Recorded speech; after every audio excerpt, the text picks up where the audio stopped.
Criminology is a true crime podcast that may contain discussion about violent or disturbing topics. Listener discretion is advised.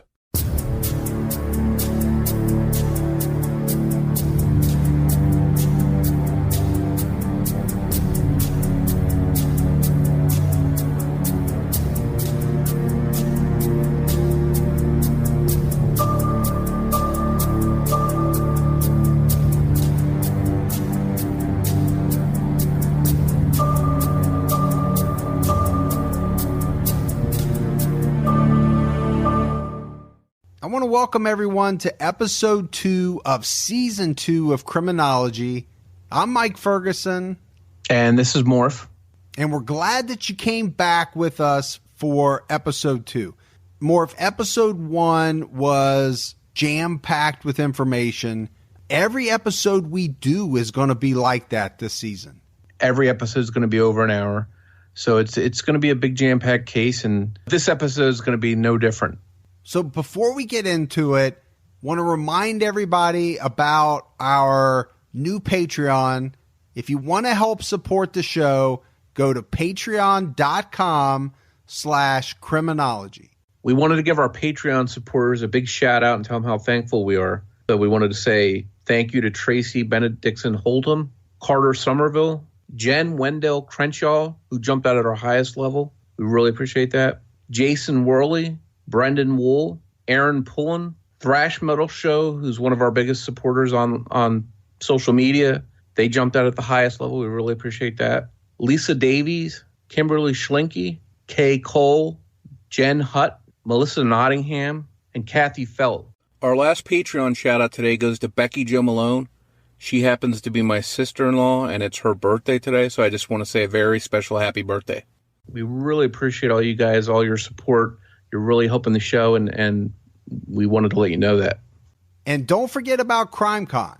If you're still on the fence, make that decision. You will not regret it. And if you're going to sign up on the website, make sure you use the promo code Criminology. You'll get 10% off your badge. I'm pretty excited about going to CrimeCon. I know you are too, Mike. And we've had a lot of people on social media telling us that they want to go and they're looking forward to stop by and talk to us. So that should be pretty exciting. So I hope to see a lot of you there. So in episode 1, we told you that season 1 of Criminology, the Zodiac case, is being turned into a book by Wild Blue Press. We're pretty excited about that. And a lot of people told us they want to know where they can find the book. So if you're interested in that book, you can check it out, do a pre-order. All you have to do is go to wildbluepress.com/Zodiac pre-orders. Again, that's wildbluepress.com/Zodiac pre-orders. And since we've teamed up with Wild Blue Press, they'd like to offer our listeners a free audiobook download. To take advantage of a free audiobook download, go to wildbluepress.com/audio-books. When we left off at the end of episode 1, we had just introduced you to Jane Carson Sandler. Hello, everyone. My name is Jane Carson Sandler, and I am the 5th victim of the East Area Rapist. On October 5th, 1976, Jane would be the 5th victim in a series of brutal home invasions and rapes. And while we can go to the reports to give you the details of what happened to Jane, we thought there'd be no better way to share her story with you than to have Jane tell it herself. My husband was stationed at McClellan Air Force Base, and he would leave every morning, I'd say maybe around 6:30 to go off to McClellan. This one particular morning, I heard the garage door close, and I knew he had just left for work. And the next thing I knew, there was footsteps running down the hall with a flashlight coming toward my bedroom. My son had just gotten into bed with me, and we were snuggling when I thought, wait a second, and I yelled out my husband's name, and I said, "What's the matter? What did you forget?" And then when I looked up, there was a flashlight in my eyes, and a man stood there with a ski mask on, a leather jacket, leather gloves, and he was holding a large butcher knife. He, first thing he said is, when I started to say something, he said in clenched teeth, "Shut up, shut up, shut up, or I'll kill you. Shut up or I'll kill you." He then proceeded to tie both my son and I up with shoelaces. He gagged us. He blindfolded us. And then he started tearing sheets or towels, I wasn't sure what they were, and opening up my dresser drawers and closing them. But I'll never forget the tearing and the fear, thinking, what on earth is he going to be doing with those strips of cloth? I thought, well, God, is he going to hang us? What is he going to do? So fear was the main emotion that I felt this whole time. Then he would leave and go around the house and then come back again. And again, his behavior was very, very bizarre. He picked up my son and he moved him. And this is when the fear really began, because I had no idea where he was putting him, what he was going to do with him, and that was just so terrifying. So he then untied my ankles and raped me. I do not recall much about the rape because the whole time I was just in a panic about where's my son. My heart was beating so fast I think it was going to come through my chest. So I wasn't really paying much attention to the rape. And the next thing I knew, I felt my son next to me again. So he put him back, which was such a tremendous relief. Then he told us again not to move or he'd come back and kill us. He went into the kitchen. I could hear him, I don't know if he was cooking or what, but he was rattling pots and pans in the kitchen. And then he'd come back again. And it was just so scary, so frightening. And I didn't know, what his next move would be. And I still didn't know what he was doing with the cloths or the towels that he had torn. So it was about, maybe about 15 minutes after he had left the bedroom for the last time and we didn't hear anything. I was able to get my blindfold down a little bit, and I could see that it was getting light outside. So I decided to take a chance and escape. So I woke, my son actually had fallen asleep, so I woke him up and I said, we've got to get out of here. We've got to get out of here. So we basically hobbled down the hall and tried to get out the front door, but he had taken a chair and propped it up under the door. So we went back to the sliding door going out to the back patio, and that was actually opened, and hobbled around to the left to the front fence, screamed, and a neighbor from across the street came over and took us into her home, called the police, called my husband, and who were both there right away. And the last thing I wanted to do was talk to a male policeman. And then my angel, Carol Daly, showed up. She was the female detective that was assigned. She took me to the emergency room where and sat with me there for, I would bet, over an hour. And then I had my rape exam, which was also not a very pleasant experience.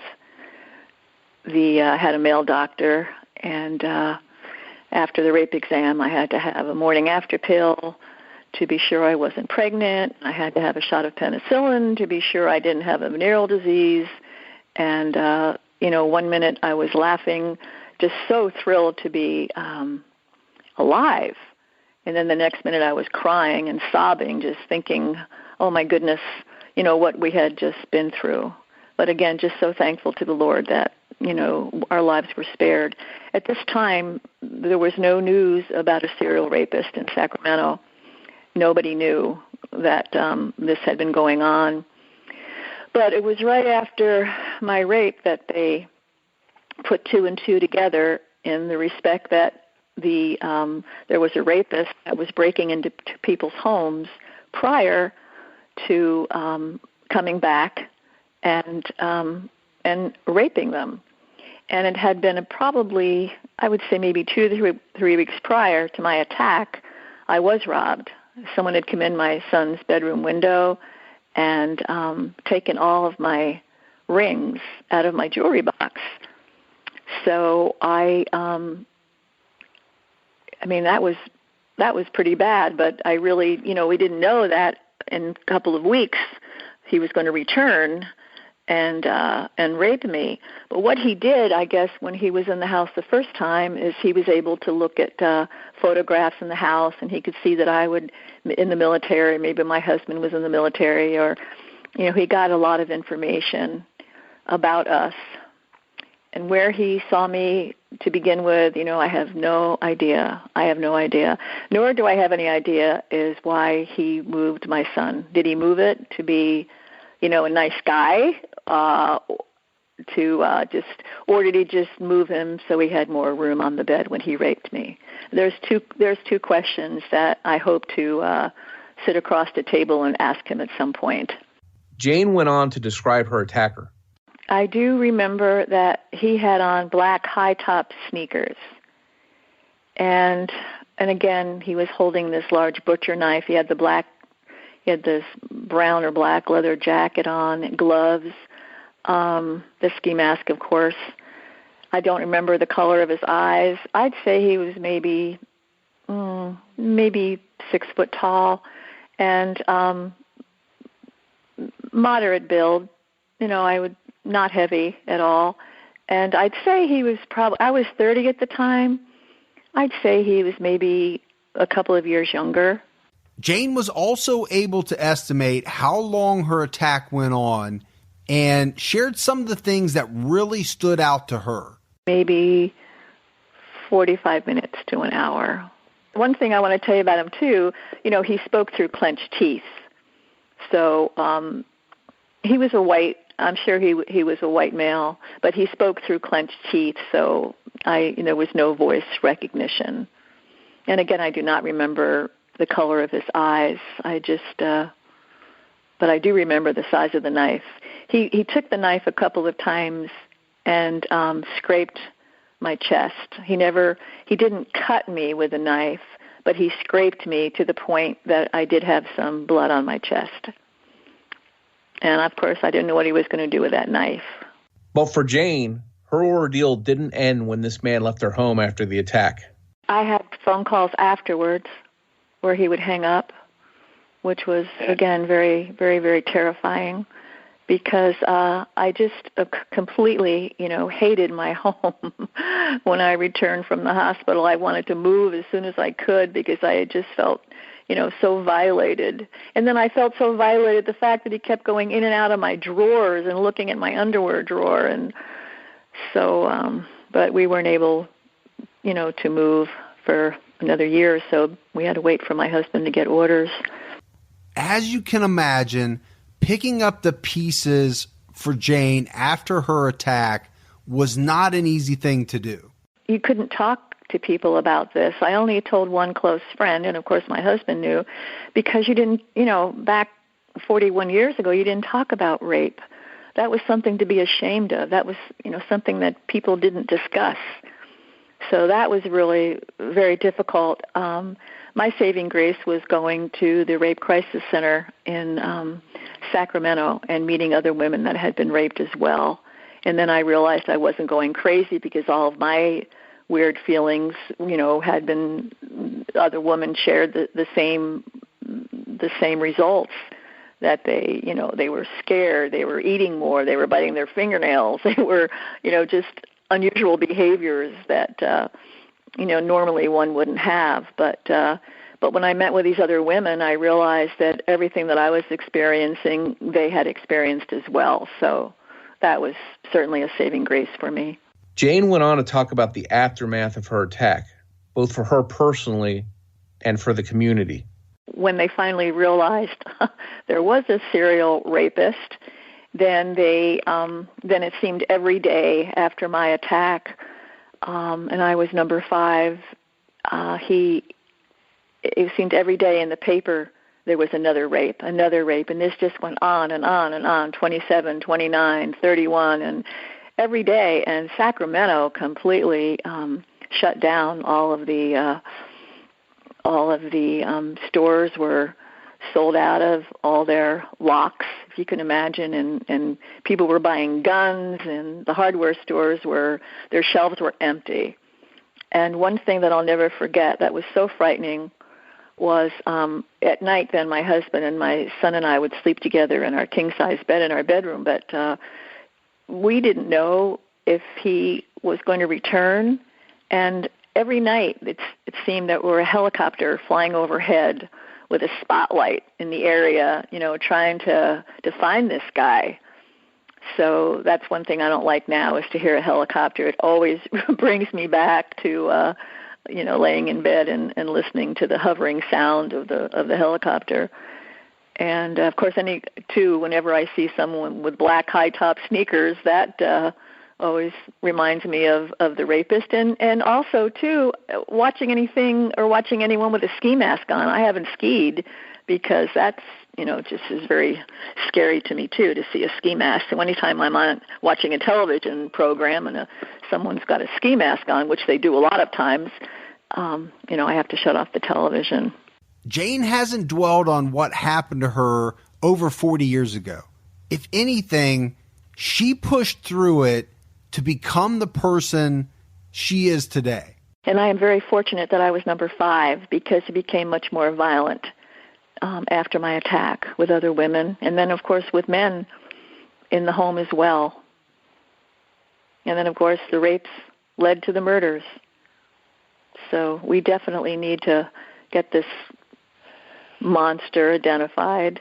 And now I call myself a thriver. I've gone from being a victim to a survivor to a thriver. I read this book by Rick Warren. It was called The Purpose-Driven Life. And I thought back about my attack, and I thought, I've got to do something positive with this.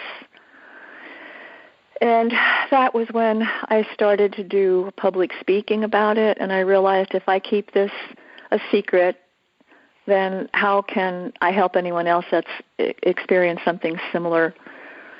So I started doing public speaking. I wrote a book called Frozen in Fear. I started doing some interviews. I was with, my first one was Dark Minds with Matthew Phelps on his program. And I would speak to women's groups and talk about the backpack that I was carrying for so long, full of hate and revenge and anger, and it was just getting heavier and heavier. So I had to forgive the rapist and let all that go, because he wasn't the one hurting, I was. And there's such a freedom, Mike, in not having any more secrets. And my message that I had really received from reading Rick Warren's book is to take this this terrible experience and turn my pain into power and make my mess a message, or reach out and do what I can to help other women. So that's really what I've been doing, and that's very fulfilling for me, and only through the grace of God have I been able to do that. Well, a couple of years ago, I was in New York, and I'm just trying to think what program we were being interviewed for, and I met Debbie Domingo, whose mother and her mother's boyfriend were brutally murdered. I met Michelle, whose sister was brutally raped and murdered. And I met Carol Daly, who was the detective that took me to the emergency room 41 years ago. So, oh my gosh, what a reunion. And again, we're all like sisters now. We keep in touch. It's just amazing. They are so special. And, I'm not sorry I was raped, because I looked at all of the good that's come out of that. Last June, we all met at Debbie and Michelle and Mike and myself, we were all on panel at a crime conference in Indianapolis, which was just an amazing experience.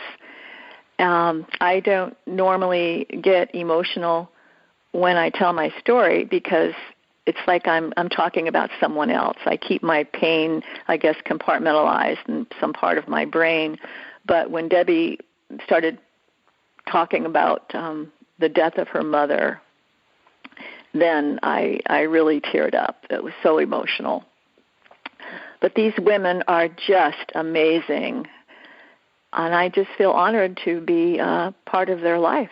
My dream is to, for all of us, plus the detectives, plus Paul Holes, plus Larry Crompton, plus Carol Daly, plus Richard Shelby, and you and Mike, and Mike and Debbie and Michelle, and to all be there when they bring this. Oh, I have so many words for him. I never know which one to use to bring him in. My fear is that one of us is going to say, I know him. And that just is such a scary thought. But years ago, after he raped me, if I had been able to get with him after the rape, I would have had him, tied up on a pole. I would have had him gagged, not blindfolded. And then I would take a knife and I would walk very slowly toward him and unzip his fly, even though he has a very small penis. I don't even know if I could find it. I would unzip his fly and I would just cause him fear, because that's what he caused me, fear. Now, I wouldn't do anything to harm him, just mentally, emotionally. Now, today, I don't feel that way. I just want to sit across from him at a table, and again, my question, where did you move my son? Why did you move my son? Where did you see me?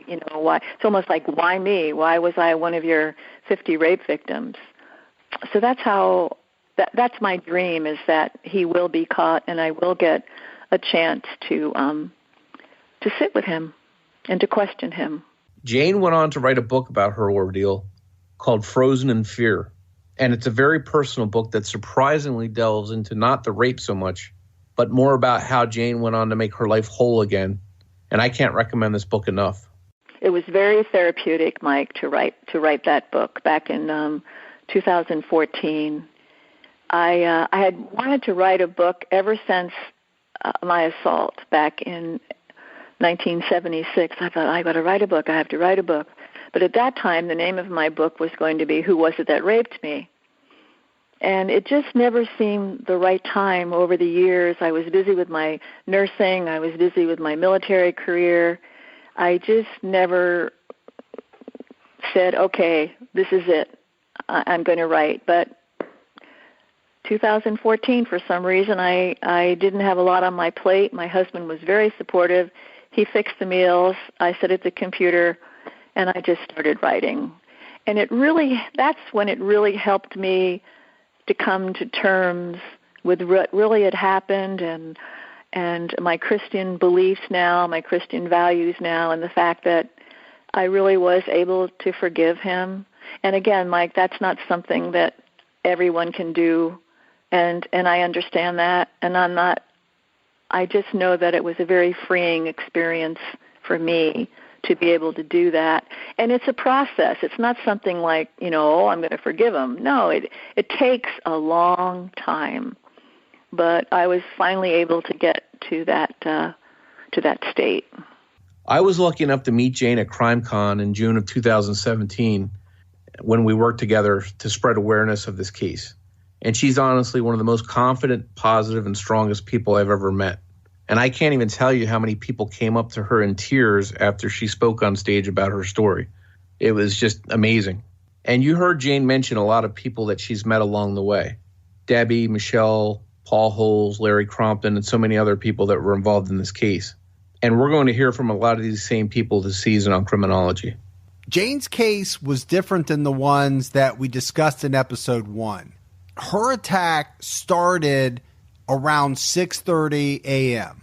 And in the first 4 attacks we talked about, the assailant was gone before the sun even came up.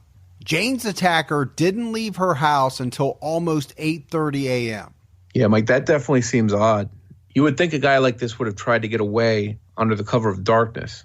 But at the time he walked out of that house is when most people were leaving for work. It seemed pretty risky. I think it's possible he waited patiently until her husband had left for work.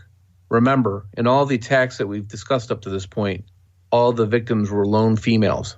Yeah, Morph, I think what you're saying makes a lot of sense. You know, it's very possible that he feared that a man would be tough to handle. So that's a possibility. But in later attacks, we're going to see that he's not deterred by men being in the house. Police got to Jane's house on Wood Parkway in Citrus Heights a little bit after 8:30 a.m. And this was the first time that he had attacked in the town of Citrus Heights. And Citrus Heights is about 7 or 8 miles away from the previous attacks that occurred in Rancho Cordova and Carmichael. Police didn't want to waste any time, and they quickly brought in some tracking dogs. The dogs immediately seemed to pick up the assailant's scent, tracking him around the backyard and up close to Jane's son's bedroom window. Jane mentioned her home had been broken into in the weeks before the murder. At the time, police thought it was probably kids since nothing valuable was taken. It was pretty obvious at this point that wasn't the case. And this bedroom window had been the entry point for that burglary. From there, the dog raced through the backyard and to a fence. The handlers lifted the dog over the fence and continued the search on the other side. The dog tracked the scent through a partially overgrown field and into a part of the field that was being developed and cleared. This field came out to the edge of a road named Shadowbrook Way. Later questioning of neighbors revealed that a woman had seen a strange man in that area in her driveway on Shadowbrook Way just a few days before Jane's attack. When she made eye contact with the unknown man, he stared at her for several seconds and then walked to a dark green car parked nearby, got in, and drove off. She thought the car was possibly a Vega. This woman described the unknown man as being about 5'10", with dark hair, around 170 pounds, and possibly being in his 30s. Interestingly, neighbors told investigators that they had seen an unfamiliar dark car parked in the same spot as the Vega on the very morning of Jane's attack. Neighbors had noticed it there around 7 a.m., but when they left for work sometime after 8 a.m., it was gone. Police theorized that Jane's attacker had parked in this spot and walked through the field before climbing Jane's fence and entering her home. Back in Jane's house, further investigation revealed that 2 black shoelaces had been tied together and used to bind Jane. They also found white shoelaces in the home that didn't belong to Jane. After Jane received treatment, she was able to provide other details. She specifically mentioned, as you heard her say, that her attacker was very poorly endowed. He had been wearing dark clothes and a ski mask with eye holes only. Jane was also able to detail how the attacker held the knife in his left hand and that he only spoke through clenched teeth. In late August or early September of 1976, the street Jane lived on, called Wood Park Way, started to experience some unsettling incidents. Several neighbors had reported prowlers, burglaries, and hang-up phone calls. And while it was concerning, these incidents didn't seem to be of major importance until after Jane's attack. It was at this point that police knew they had a serious problem on their hands. Yeah, Mike, it seemed like the entire neighborhood was being targeted for abuse, whether that came in the form of phone calls, the prowling, burglaries, or the rape. And you heard Jane mention just how happy she was when Detective Carol Daly got involved in investigating her attack. This was something that we had heard time and time again from several people who we reached out to for the podcast, just how well treated they were by Carol and how she helped them cope with what had happened to them. Here's Carol herself. My name is Carol Daly, And at the time that this case started in 1976, I was a detective with Sacramento County Sheriff's Department in Sacramento, California. The time that these cases started, I was assigned to the homicide detail, and once they realized that they had 3 or 4 of the cases that were all alike, they called me in to start interviewing the victims of these cases. And one of the reasons that they did is when I came on the department in 1976, women weren't used in patrol. So when we hired on, we either went to detectives or we went to custody in the jails or we worked in the courthouse. And I was assigned to detectives. So for several years prior to that, I had been involved in investigations of sex crimes, basically child molest, incest, all crimes against children, and then I had also worked rape cases. So they pulled me out of homicide because of my background of working sex crimes to start interviewing the victims. And I think Jane Carson she was number 5, and she was one of the first victims that I interviewed. When we realized that we had a series going, a task force was formed. And the task force was formed of crime scene investigators, patrol officers, detectives, anybody that was associated with a crime. They were on the task force. And so every time a rape was committed that we attributed to the East Area Rapist, this task force came out. So it was the same people responding to the scenes each time, so we kind of knew what to look for and what to ask because we were more familiar, with the case. Doing rape investigations is a real sensitive issue, and I always explain to the victims when I'm talking to them, I'm going to ask you very, very personal questions about things the rapist may have done to you, and I want you to tell me everything. And I tell them the reason that we want to know absolutely all of the details is that each thing that he did could be a separate felony. And so we're going to stack the felonies, we're going to stack the charges against the rapist, whenever he's identified. And that also helped when you explain to them why you're asking so many detailed questions and why you're trying to extract from them everything that the rapist did, because very, very embarrassing things that the rapist did. And so you just have to kind of get them into your confidence. And I do think they were able to open up maybe a little bit more with me. Even at that, there may have been some little intimate thing that they wouldn't share with anybody. We asked Carol just how much involvement she wound up having with the victims in this case. Oh, I talked to all of them that were in Sacramento County. So we had a total of 27 cases in the Sacramento County. We had 3 of the cases were in Sacramento Police Department jurisdiction, which is just bordering, our county. And then I traveled to Stockton when they had their first rape there and interviewed that victim. So from the time that I came on, we went back through the cases, and so I've had contact with every one of the victims that occurred in Sacramento County.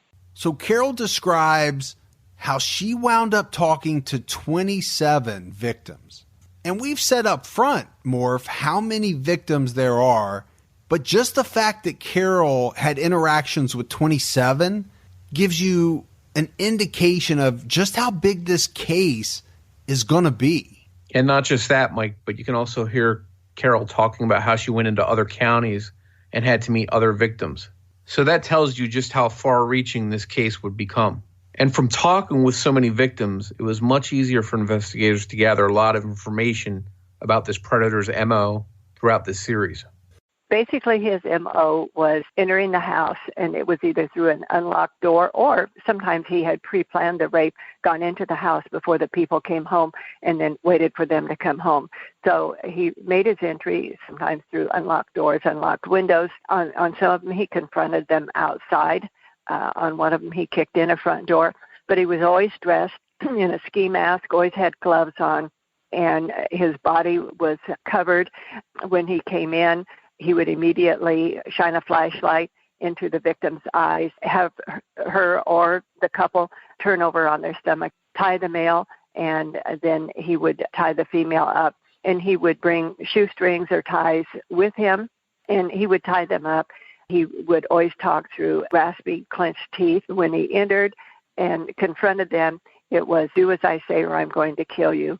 And then if the victim was alone in the home, he would say, I'm not going to kill you, I just want your money. I'm not going to hurt you, I just want your money. And of course, that ended up not being the case because they were all ended up being victims of the rape. So it was the way that he entered the house, the way he was dressed, and the length of time. I have never, in all of the sex crimes and rape cases that I worked, I had never been involved in a case where the rapist stayed in the house as long as he did.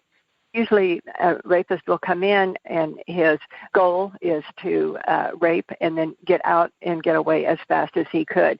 But because he came in and he secured his victims, he had them all tied up. He had total control over them with the threats that he was making with a gun, with a knife pressed against the skin. And he had total control over them. And even when they thought that perhaps he had left and they would start to move around, he would come back and say, don't move, I am still here, I'm going to kill you. He would wander throughout the house. He would rummage through things. He would go into the kitchen. He would eat some of the food. One case, he went out on the patio and sat and consumed some food or drank a beer. And so he knew that he had total control over the victims, and he wasn't worried about anybody coming in and finding him. So it was the length of time that he spent. And then, of course, by the time he had gone back and forth and threatened them about moving, when enough time had gone by and they again started to move and realized that perhaps he had left, or maybe they heard a car leave, then they would try to get free. So it was so much different than any other rape case I had ever worked. Shortly after I became involved in the investigation, we did a sheet for the victims to fill out. Where do you shop? Where do you go to church? Where do you do your entertainment? Who are your friends? Where do you travel? What kind of car do you drive? Where have you lived? Where does your family live? Where did you go to school? We researched the background of every victim to find something common. We looked for, are they all blonde? Are they all tall? Are they all short? You know, there was no common denominator. We didn't find anything. Well, I think in just about every case, he at least rummaged through the refrigerator, rummaged through the kitchen. It was a cavalier attitude on his, like, you know, this is my domain. I am in charge. And I don't think rape was his goal. I think his goal was to cast as much fear and terror in the woman and in all of the victims that he could. I think the rapes were just secondary. However, the rapes were brutal, and some of them were more brutal than others. I saw a pattern of accelerated aggression in his anger, and as the cases went on, our biggest fear was that our next call was going to be to a homicide. Carol Daly's partner was Richard Shelby. If you remember from episode 1, Richard recounted for us about being called to the scene of a possible home burglary, in which a teen suspect had been witnessed fleeing the scene. It was clear that Richard Shelby was on the same page as his partner Carol Daly following Jane's attack. My name is Richard Shelby, Sacramento Sheriff's Department. I became introduced to the East Area Rapist October 5th, 1976. A home invasion sexual assault report came out one morning about, I think 8 o'clock is when I got the word, and myself, Carol Daly, and John Irwin responded to it.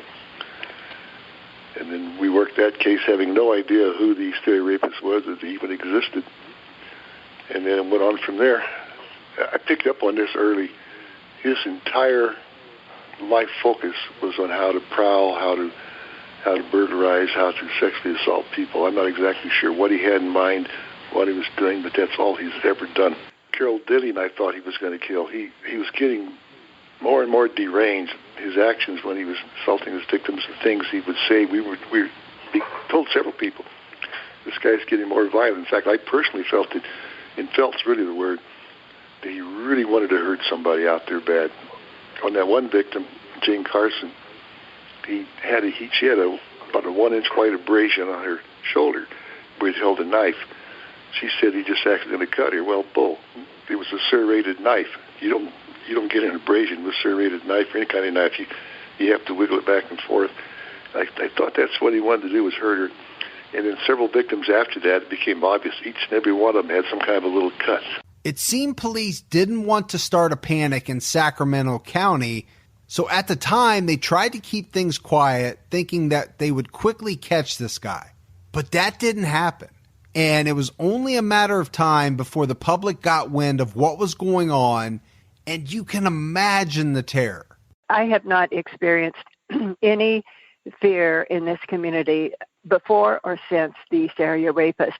And part of that is because there were, when the rapes first occurred, Sheriff Lowe wanted to keep it very quiet in the community. He didn't want the word to get out because he was sure that we were going to catch this guy.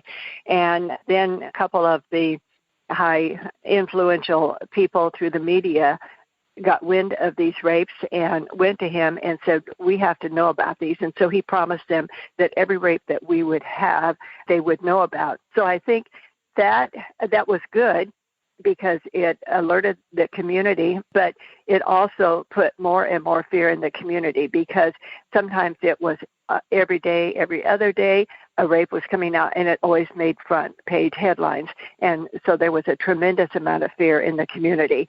We saw gun shops were selling guns, were flying out the window. Hardware stores were out of stock on a lot of their locks. People were doing everything they could to protect themselves. And there was so much fear in the community that you had PG&E workers and SMUD workers would not even go into people's backyards because people were confronting them with guns. Burglary rate went way down because cells and burglars knew that, they would face a gun if they went into a home. In fact, we did have one case where a burglar was shot and killed, and the guy was exonerated. The citizen was exonerated because the judge said there was so much fear in the community that at that time, anybody would have taken the same steps. And so, yes, there was a tremendous amount of fear. There was a lot of, I don't want to say gossip, but there were a lot of rumors in the community as to what the rapist was doing and what he wasn't doing. And when we got wind of the rumors that were going around, and one of them was that he was cutting the nipples off the breast of the victims, we said we have to do something to make sure, just to allay some of the fears in the community. So we set up group community meetings where we talked about the rapist demo, how he would get into the houses. We did a lot of safety education classes, teaching groups, talking to the schools, trying to educate the community as much as we could. Once we realized that we had a series of rapes going, we organized the response team. And we started using patrol officers in plain clothes who rode bicycles in and around the Rancho Cordova area because that's where the rape started, and along the American River Drive.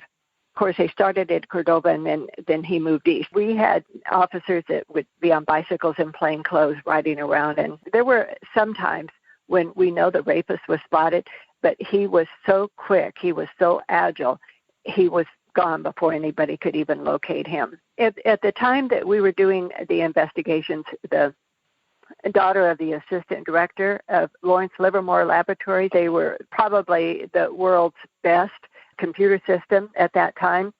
And his daughter was attending the Sac State University during the rapes. And she lived in an area where some of the rapes took place. And so he consequently offered us the use of all of their computers, which were the largest in the free world at the time. And the parameters were established. We set up parameters for the age and the description of the suspect. DMV was contacted for assistance. Computer tapes of all males within California driver's licenses were taken in to the computers, and list of all males matching the description were established. And list of males were turned over to the task force, which were prioritized by description and everything. We had a full-time district attorney that was assigned to work with us. We had members of the Department of Justice who were doing charts, intelligence, and investigations. And the Sacramento our crime lab at that time didn't have a full-time serologist, so all the blood, saliva, semen, and sperm that we collected on the rape cases were sent to the Department of Justice. And as a result, Sacramento County Crime Lab hired a serologist who worked exclusively with the task force in helping us with the evidence. And in the beginning, we knew that we had a type A blood with a PGM factor of 1-1 and a non-secretor. And so we were able to eliminate 98 out of 100 people, men, that we stopped just by doing the blood testing. And at the time, over 1,000 suspects freely. We had them chew on gauze so we could do their blood type and their PGM factor and see if they were secretors or not. And so we were eliminating a lot of our suspects at that time that way, because everybody said, oh, he has to be a law enforcement officer. He has to be military, because he was so agile in the different things he was doing, and he seemed to know what was going on. We had officers that willingly came forward who matched the description and would give their blood type and everything. One of the victims saw a car driving by when she was washing her car, and we took that information, description of that car, and we sent it to Livermore Laboratories, and there were more than 409,000 Pintos registered in the state of California, and we narrowed it down, and there were 500 vehicles that were checked out in Sacramento County. So to what length did we go on this investigation to try and identify this guy? There was no end to what we tried to do. We checked out all of the UPS workers. We went to the start of shifts, and employees willingly chewed on the gauze and gave up for their blood type. We had 100% cooperation. We had an ongoing list of suspects that couldn't be eliminated by blood, so at the time of a rape, we had officers that went immediately to their homes to try to figure out where they were, and we eliminated a lot of them that way. There were 10 police agencies at the time that we were working that got involved in this investigation, so the confusion of cross-jurisdiction. We took aerial photos by the CHP helicopter of all the victims' residences so that we could track and, look at his path of escape. We eliminated 6,000 suspects were checked out. There's still a lot of suspects being eliminated.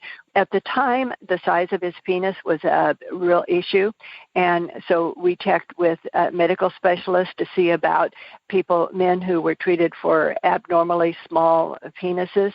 That didn't go anywhere. We used dogs to try to track him. It seems like he always went to a car.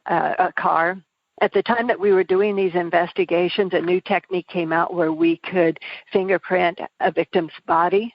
And I don't know if you know how that works, but you kind of blow through a pipe with iodine fuming, and you put it on the victim's body, and it'll bring up fingerprints. Well, it really has to be done quite quickly. I would get a call at the house. I'd probably drive 80, 90 miles an hour to get to a crime scene so I could run in and let the victim know what we were doing. I only did it twice, and it's embarrassing for me, and it was embarrassing for the victim as she is standing there, undressed, trying to take fingerprints off. And actually, on one of the situations, we both ended up giggling because it was just kind of ridiculous. We didn't do it anymore after that, and now they don't use that technique anymore because it could cause cancer. So when we say, did we try everything? Yeah, we tried everything that we could. We worked with in excess of 50 psychics. So we had people calling us saying that they knew that they could help us. We served in excess of 20 search warrants during that time, but there were many, many people who gave us consent to search. And the suspects stopped on the street, and if they had a ski mask, they did a consent to search. We would check for fibers in the ski mask, and if they had gloves, taking hair samples. We did. I don't think there was anything at the time that we did not do. So you can really get a full understanding of the lengths that investigators went to in order to try and get the upper hand on this rapist. From using psychics to checking with doctors to try and identify patients with penis disorders to attempting to pull fingerprints off of the victims themselves. And you have to remember, this is way before DNA, way before many of the techniques that investigators have at their disposal today. But this is what investigators had at their disposal back then. One of the things that law enforcement tried to do was hold town hall meetings to let the public know what was going on and how to be vigilant in protecting themselves.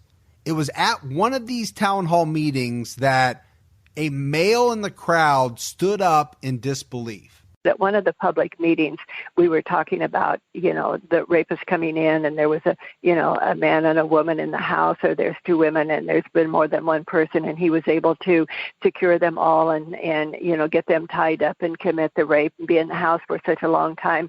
And the gentleman in the audience stood up and he said, there is no way that could happen, that some man in the house would not be able to overpower him or do anything. And he was like calling us liars. And it was several weeks later that he and his wife were victims of the East Area Rapist. And let me tell you, they became our biggest supporters. They understood and they knew what we were talking about, and it was really helpful. Now, I've been in contact with them, and they're still married. They had relocated to another home, and they said they don't want to go public about anything, but they were able to put it behind them. It did not define who they were. Very, very strong people, and I just admire them so much. It was interesting because we know the rapist was at that community meeting. We know that he probably followed him home. And what you hear from Carol Daly is nothing short of shocking, Morph, to think that the predator that had been committing these attacks would be at this town hall meeting and target the very man that had stood up in disbelief.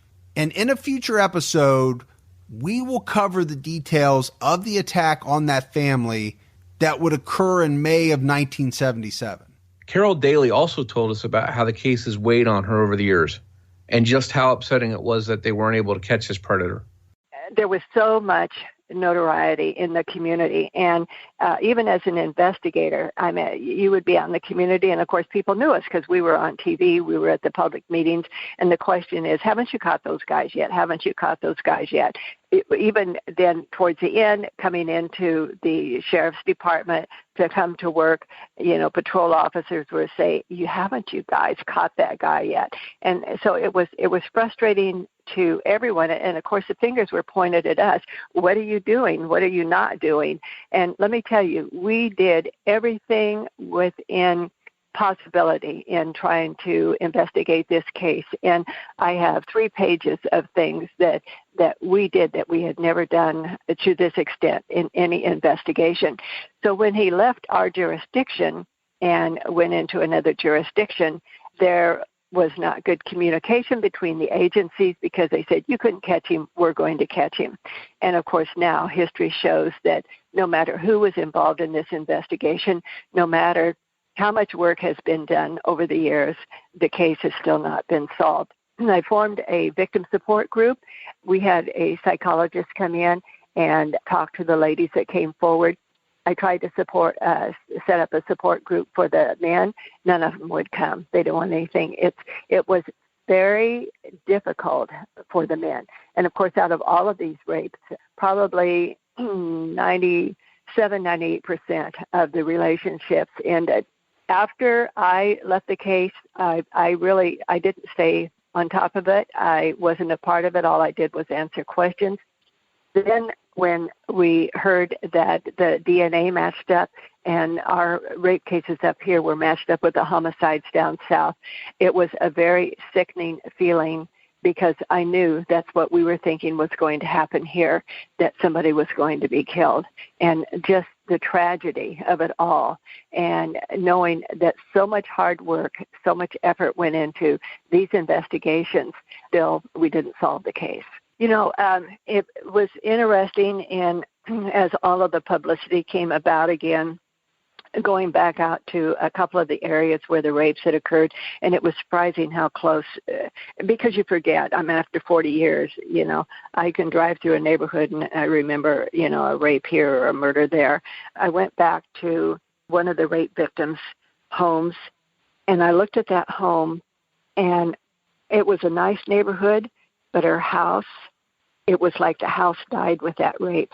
It was really scary. So I'm sitting there looking at the house, and I had a media crew with us, and the next door neighbor came out. He was a probation officer. He's retired, was a probation officer, was working probation at the time of the rapes. And he said, oh, yeah. He said, I remember the East Area Rapist. I remember the fear in the community. And he said, we were watching it on television. And he said, my wife said, oh, that is really a nice neighborhood. We should try to live in that neighborhood, because it was a lovely neighborhood. And they were living, I think they were in an apartment at the time. So when they bought, they ended up buying the house next to where one of the rapes occurred in that neighborhood. And he said, look, he said, the screen to the bedroom that is torn where the rapist got in is still on. They had never replaced that screen. So for over 40 years, Carol Daly has been a part of this community and this case. And I personally think hearing from her allows us to have a real understanding of just what happened with this case over 40 years, both inside the investigation and within the community itself. And going back to the attack on Jane Carson Sandler for a minute, she didn't seem to have any enemies. She was a respected nurse in the military. There was seemingly no reason why anybody would have targeted her. Jane did have one encounter prior to her attack that made her feel uneasy. In early October, shortly before her attack, Jane had been to a club on Travis Air Force Base to meet up with some friends. She went to the restroom, and down a dark hallway near the restroom, a man approached her. She felt uneasy. He then began talking to her, mentioning that he hadn't seen her there before, and he asked her for her name. Jane didn't want to make eye contact with him, and she hurried by him, saying that she was with friends and that her husband was a captain. As she went by, she could see the man was short and thin. She heard him say, "Sorry, I didn't mean anything." There was no way to know if this brief encounter was related to Jane's attack, but one specific thing that Jane's attacker had said during the attack on her was, "Do it like you do with the captain." So the timing and the fact that Jane specifically told the strange man that her husband was a captain seemed interesting. And as we mentioned before, Jane Carson Sandler was the fifth in what would become a long line of victims. Jane's attack happened on October 5th, 1976, and you heard her say that phone calls came into her after she was raped. But phone calls alone were not going to satisfy this guy. He needed to terrorize in person. And it turns out he didn't wait long before attacking a sixth victim. Back in Rancho Cordova, word was slowly getting around that there had been some sexual assaults in the normally quiet part of town. And while very concerning, it had not reached a full panic mode yet. On October 4th, the day before Jane was attacked, a resident on the 2600 block of El Segundo Drive witnessed a prowler in their backyard. But at the time, the incident didn't seem overly important, and the prowler vanished into the night.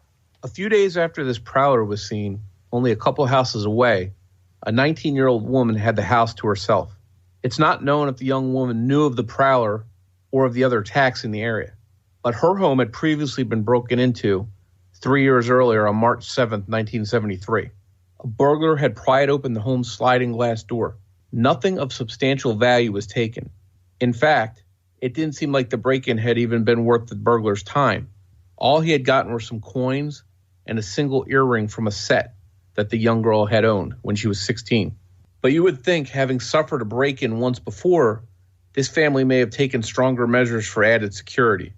On Saturday, October 9th, 1976, this 19-year-old girl went to bed just after midnight. At about 4:30 a.m., she heard someone whispering her name.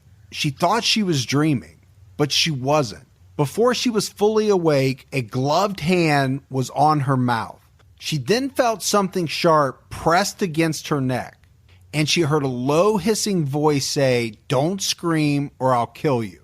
A man then forced her over onto her stomach, at which point he tied her hands tightly behind her back with shoelaces.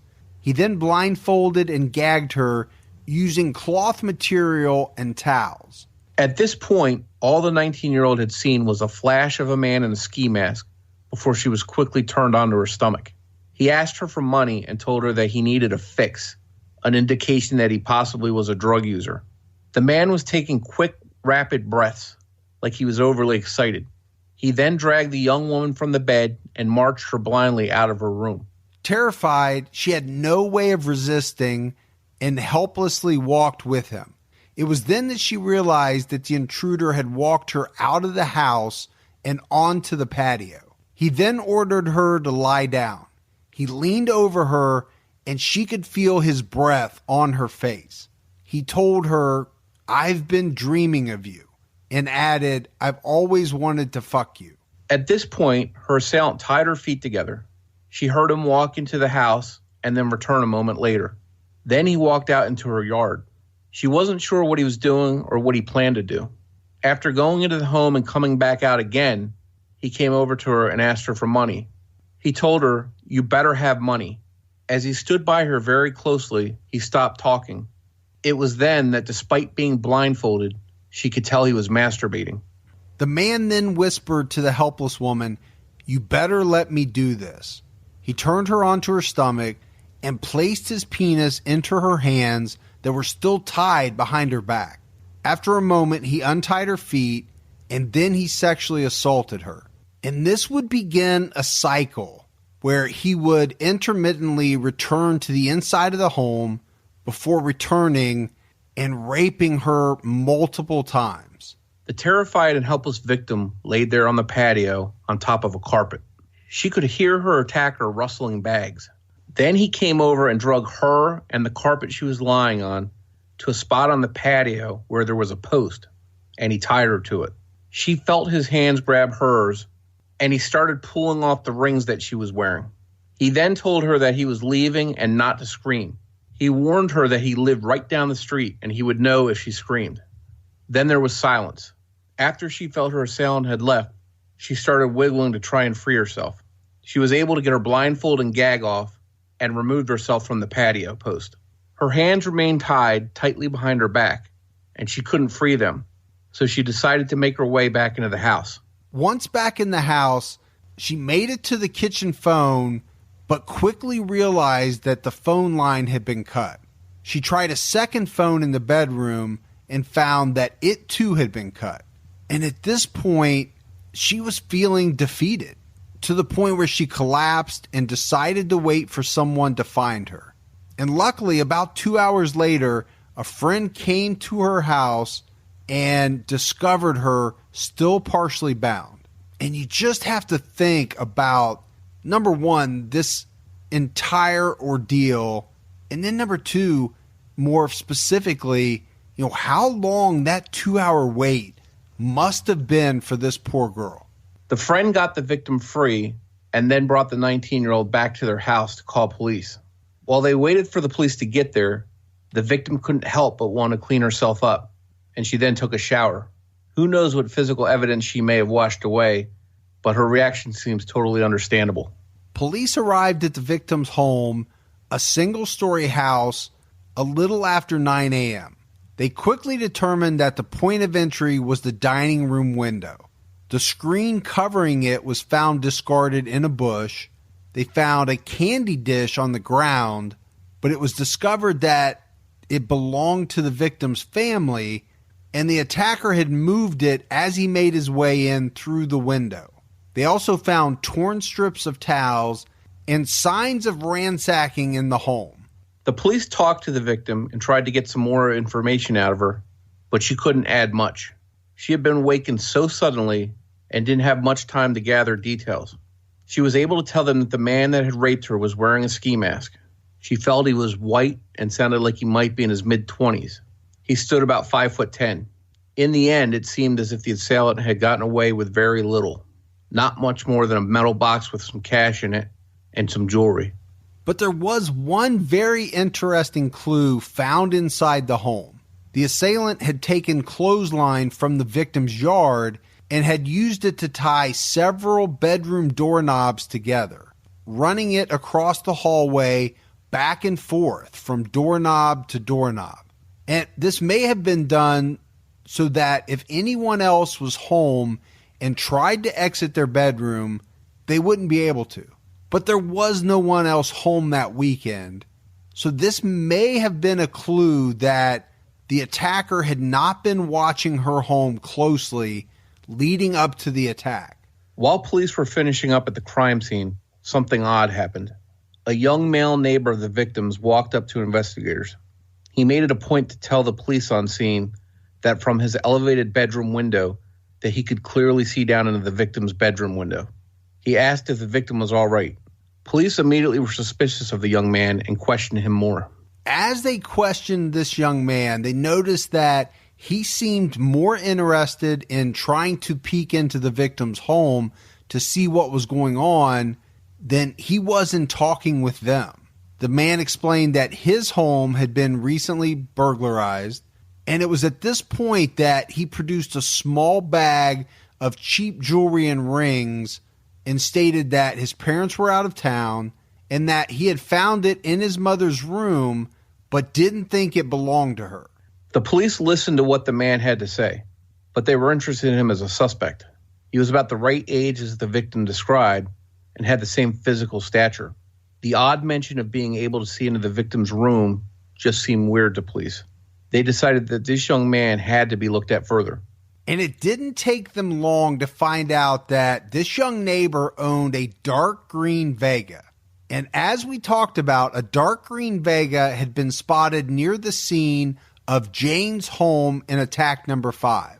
So this man was put under surveillance and watched very closely. But as later attacks would happen, this man would still be under surveillance and police would have a record of him being at home at the time the attacks occurred. But to play it safe, the police also had a tracking dog approach the young man, but the dog didn't hit on this young man. But even through all of that, police were still very interested in this guy. And it wouldn't be until years later that they would use DNA to actually rule him out. But you can definitely understand why they were interested in this man to begin with. The 19-year-old victim was left to wonder why she was attacked. Had her rape been committed by the same burglar who had broken into her family's home 3 years earlier? Was he a neighbor or a friend?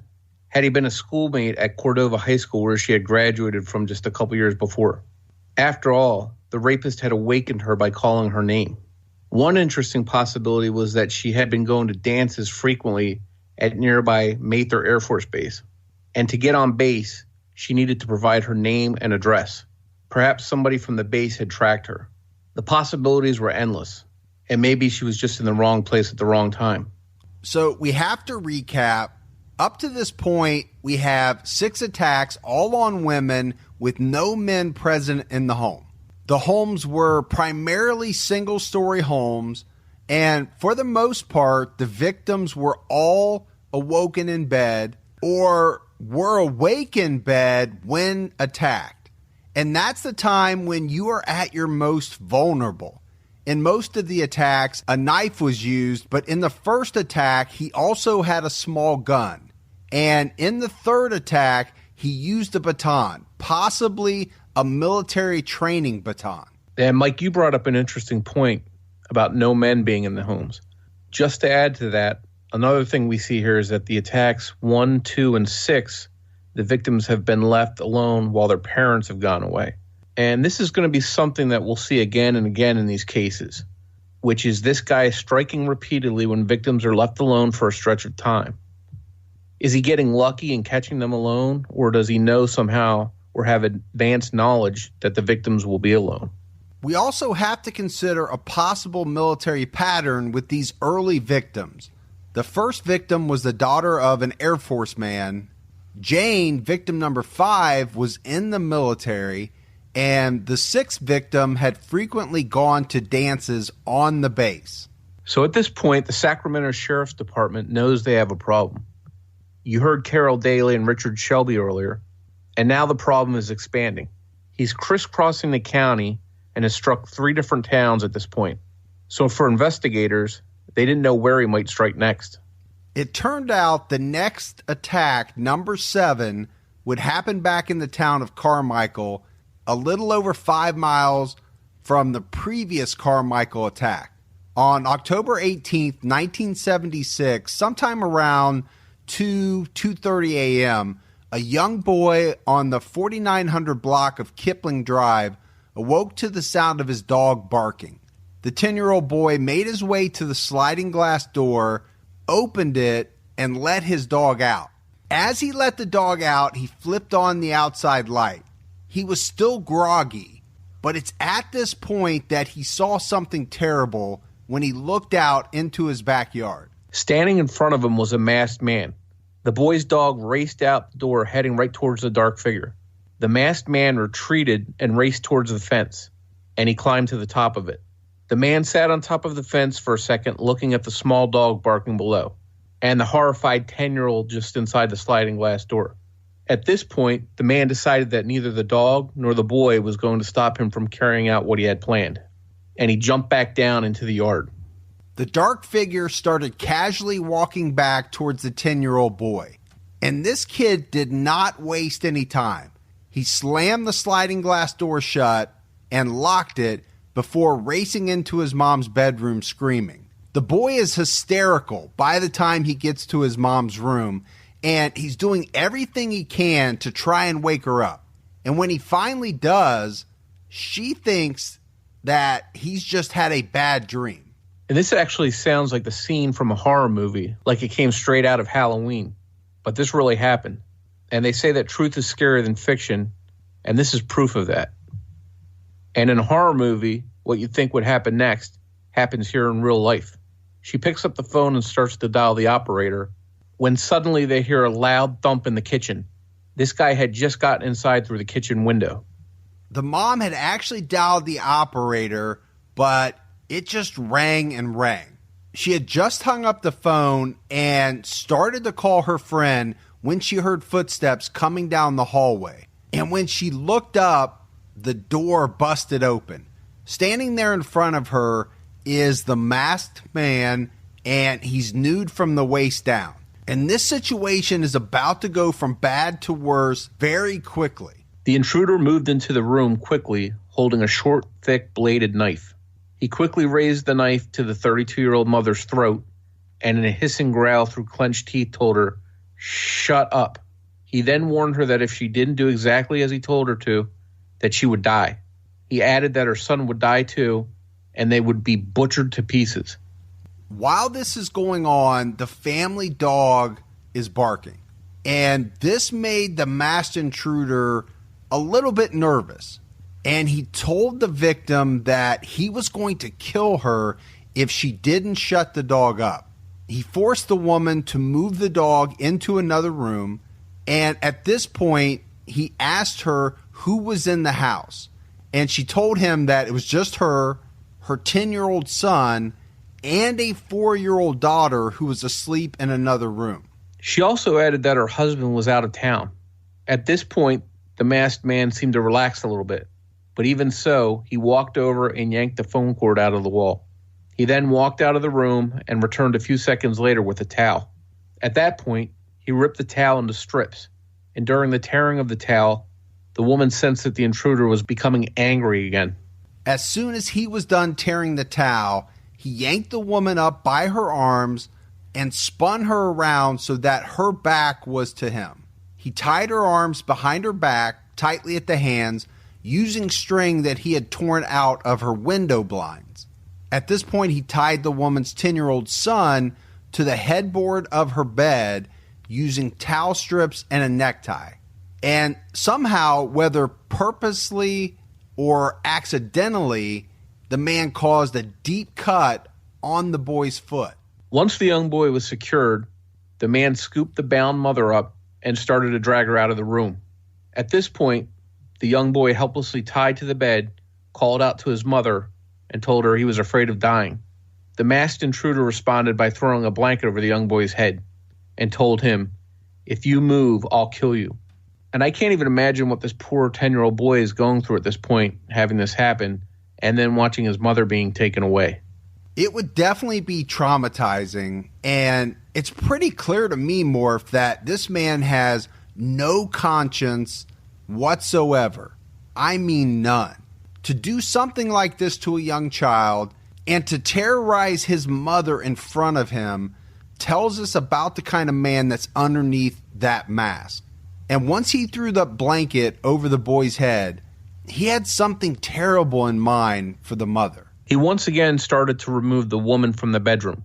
And as he walked her down the hallway towards the family room, he warned her that if she tried to make a move, it would take seconds off of her son's life.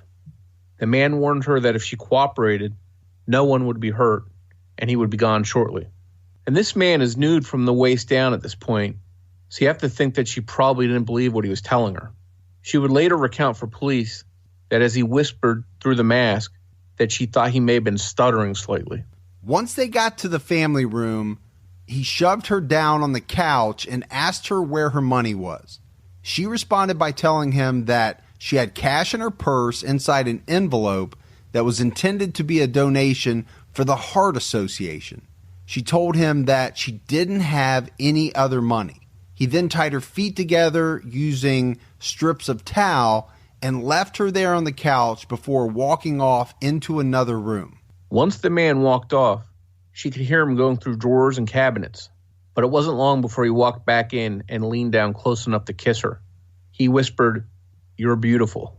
At this point, the 32-year-old woman sensed that things were about to get worse, and she blurted out the words, "Please don't hurt me, I'm pregnant." But her plea got no response because he then blindfolded her with a strip of towel and stuffed a piece of cloth into her mouth as a gag. Later, she would tell police that the rag had some unknown sweet taste on it, but she wasn't sure what it was. At that point, he lifted the woman off the couch and brought her into the bedroom, throwing her on the bed next to her son. She had to feel some relief being reunited with her son, but unfortunately, that relief was very short-lived. After throwing the mother on the bed, the man started to rifle through the dresser drawers. When he was done, he again grabbed the woman and forced her into the family room. This time, instead of putting her on the couch, he threw her down roughly onto the floor. The man leaned into the helpless mother and slowly unbuttoned her shirt. The man pushed the woman back on the floor and then removed her underwear. While he's doing this, he was telling her that she had a beautiful body, and he asked her if she had done a lot of sunbathing. This is pretty disgusting.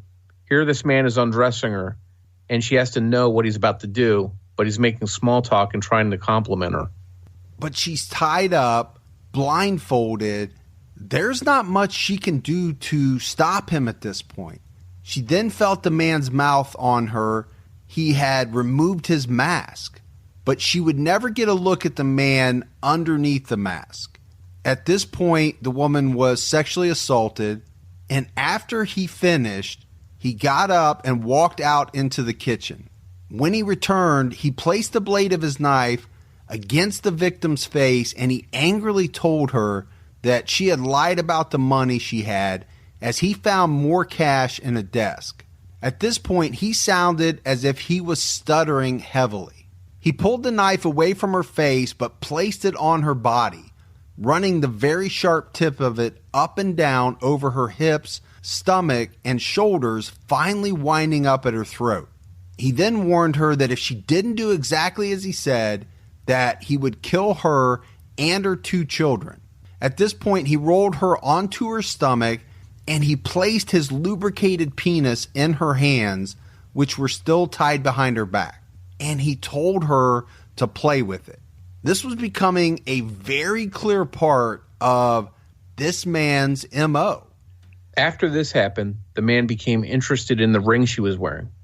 He started pulling on them, but they wouldn't budge. Her hands and fingers had become so swollen from them being tied so tightly that he couldn't get them off. At this point, he told her, "I'll cut your fucking fingers off." She was now able to talk since the gag had been removed during the sexual assault, and she screamed out begging for him to use soapy water to get the rings off. Evidently, she had no doubts this maniac really would cut her fingers off to get the rings. The man actually took her advice and ran over to the sink to get soap and water. He came back and soaped up her fingers, but they still wouldn't come off due to the swelling in her hands. He finally decided to remove the bindings from her hands in order for the swelling to go down. After a bit of struggling, the rings came off. But once he got them off, he once again tied her hands. After she was resecured, the masked rapist once again sexually assaulted her. And This woman would later recount for investigators that she was so desperate to get out of this situation that she blurted out something to the man that caught him by surprise. She told him that he was a good lover. And when she did this, the man stopped the sexual assault on the spot. He responded by saying, "Nobody ever told me that before. Most people laugh at me." So trying to keep the conversation going and put a stop to this assault, she carried on the conversation, asking him if he liked to be complimented. He replied, "Yes, but most people make fun of me, especially since something happened to my face." So this went from the middle of a sexual assault to a conversation, and it really seemed to confuse the attacker and caught him off guard. He then asked her where her clock was, and she told him it was in the kitchen. At this point, the man walked away, and the woman could hear him rummaging through the refrigerator, and then she could hear him eating. Now, so far in these first 7 attacks, we've seen that this guy has some very odd traits in his MO. And taking a break to eat at some point inside these victims' homes is one part of that MO. At this point, the house fell silent. The bound woman felt as if the attacker had left, and that maybe what she told him had caused him to lose interest in raping her. But she was wrong. Without warning, the man was back and was on top of her. Once again, she was sexually assaulted. Finally, after this round, he tied her legs to a table and walked down the hallway. She heard him talking with her son, who was still tied to the bed, and she once again heard him tell the boy that if he moved, that his mother would be killed. So, Morph, I feel like we can't stress this enough. This guy is simply despicable, right? He's a monster terrorizing women and children. And after talking to the 10-year-old boy, he walked back out and asked the mom when her husband would be home. And he warned her that if her answer didn't match her son's, that he would kill everyone in the house. She told the man that her husband would be back on Friday. Once she answered, he raped her again. She was raped repeatedly. She was about to pass out from the assault and the shock. She told the man she was cold, and he threw a blanket on her. She lost consciousness for what only seemed like a moment. Suddenly, she came to, and the house was eerily quiet. The next thing she knew, she could hear a car start up outside. It sounded like it was a large American car, and although she wasn't sure, to her it sounded like it may have been parked near a large open field in the back of her house. So the man had finally left. The attack was over, but it had lasted over 2 hours. After a while, the victim was able to free herself and then her son. Amazingly, her 4-year-old daughter had slept peacefully through the entire attack. The police were summoned and they arrived at the house. They immediately questioned the dazed and horrified woman, and she was able to give them some pretty good details despite what she had just gone through. She was badly shaken, but she told police that her attacker was about 5'8" to 5'10" and around 160 pounds. She said that he had dark hair and blue eyes, and one other trait that immediately caught police attention. And the trait was that this man had an extremely small penis. This attack reeked of the attacker who had been striking the East Area of Sacramento County in the 6 previous attacks.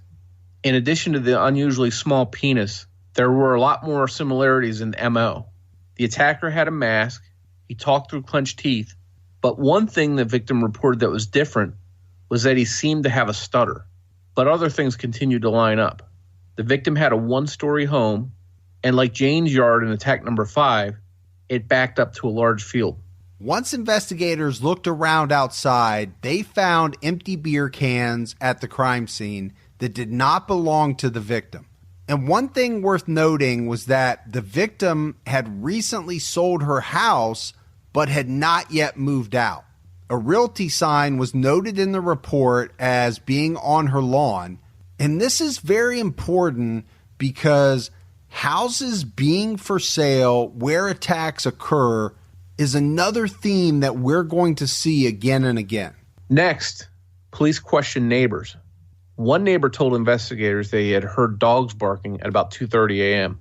Another resident told police that they had seen headlights near the open field in back of the victim's yard at about 9 p.m. the night before, about 5 hours before the attack. Still another witness recounted seeing a Lincoln Continental with a dent on one side. They described the driver as being a white male in his mid to upper 20s or early 30s. Another area resident reported that somebody had opened the fence in his yard that led to the field.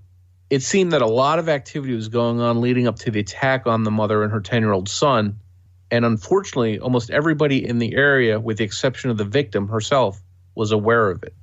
Police determined after talking to neighbors and residents that the assailant had likely parked in the open field, walked about 100 yards across the field to the victim's backyard, and then scaled her 7-foot-tall fence. He likely left the same way, exiting through her garage. Police were able to cast part of a tire track in the field, but all it told them was that the tire likely belonged to a large American-made car. Police did come away with a couple very promising clues in this attack, though. One of the neighbors had made note of the license plate on the Lincoln parked in the field.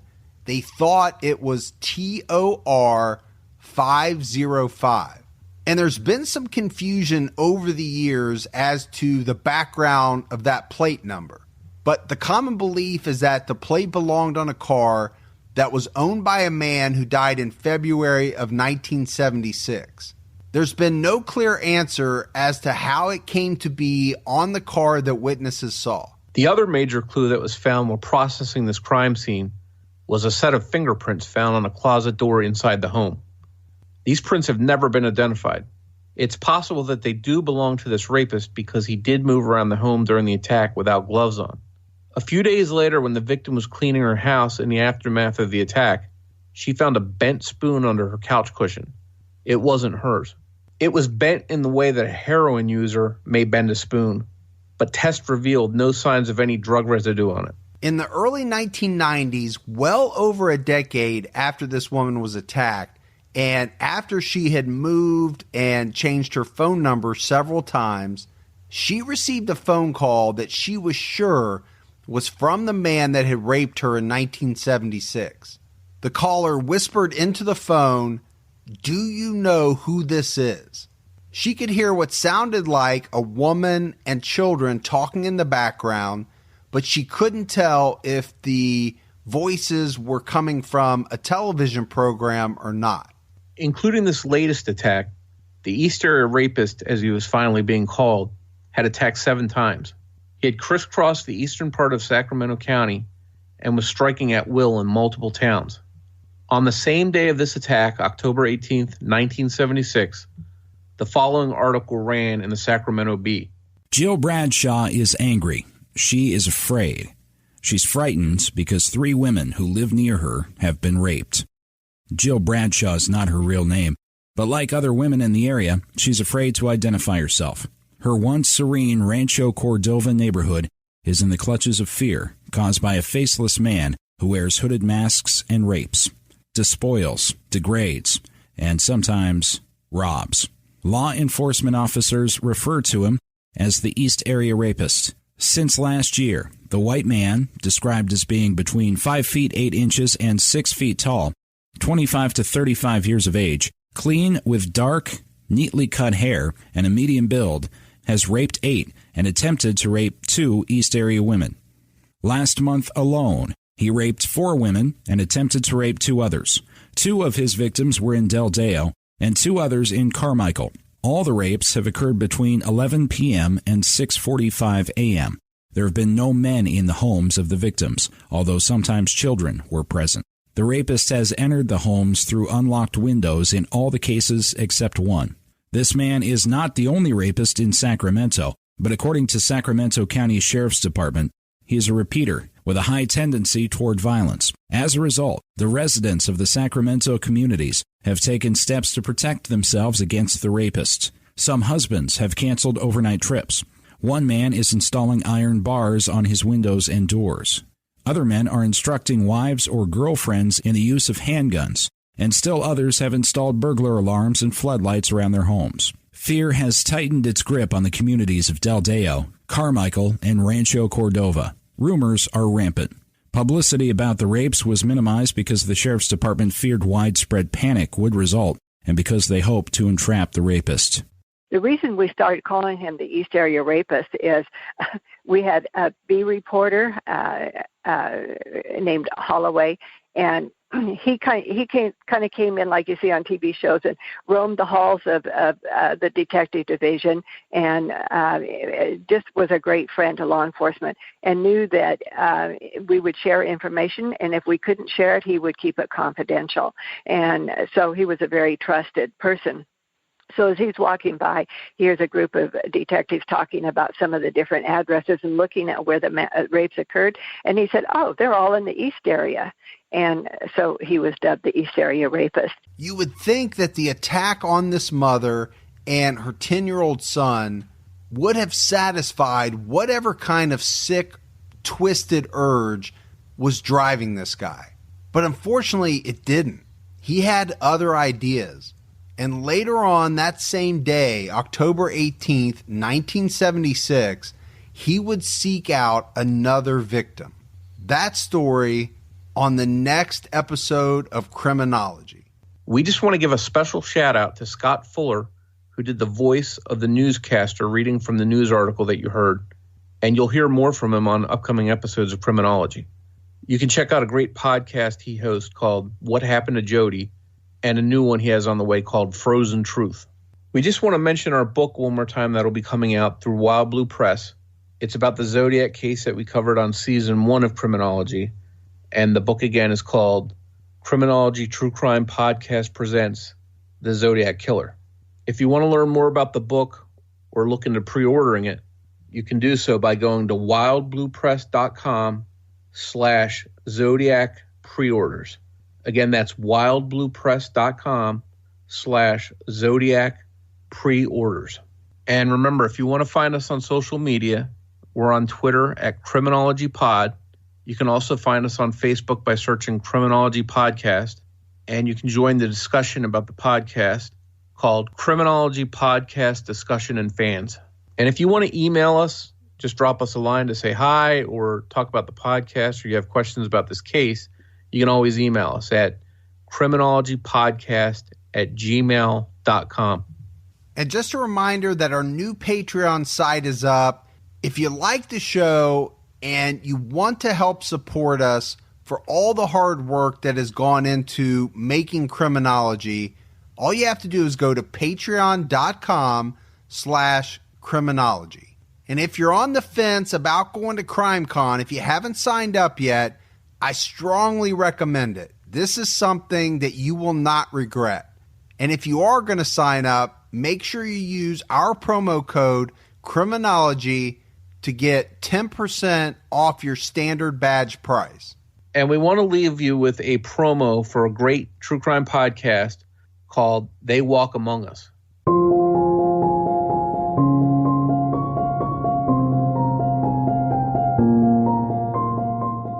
They Walk Among Us is an award-winning true crime podcast. From the sinister and surreal to the brutal and bizarre, join us every other week to hear more on the UK's most notorious and obscure crimes. Featuring well-known cases like the life and crimes of the UK's most violent inmate Charles Bronson, to the sad tale of the Gibbons twins whose string of petty crimes would lead them to be trapped in Broadmoor for 11 years before their eventual release ended in tragedy. We also cover lesser-known cases like the woman who murdered a husband with an ornamental frog and kept him mummified in her shed for 18 years, or the teenager that used his elaborate online fantasy life to plot his own murder. Listen and subscribe to They Walk Among Us through Acast, Apple Podcasts, or your favourite podcast provider.